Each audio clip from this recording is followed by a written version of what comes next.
بسم اللہ الرحمن الرحیم الحمدللہ رب العالمین الصلاۃ والسلام علی خاتم النبیین اللہم صلی علی محمد نبی الامی وعلی آلہ وسلم تسلیما۔ السلام علیکم ورحمۃ اللہ وبرکاتہ۔ میری آج کی حدیث سنن ابو داؤد 4018 نمبر۔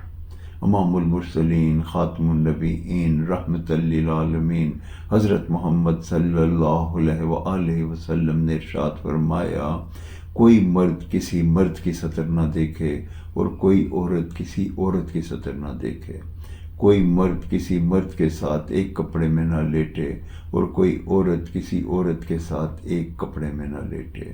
اس حدیث مبارکہ میں ہمیں جو نصیحت کی گئی ہے، اللہ رب العزت ہم سب کو اس پہ عمل کرنے کی توفیق عطا فرمائے، اس سے ہم بے شمار برائیوں اور خرابیوں سے بچیں گے۔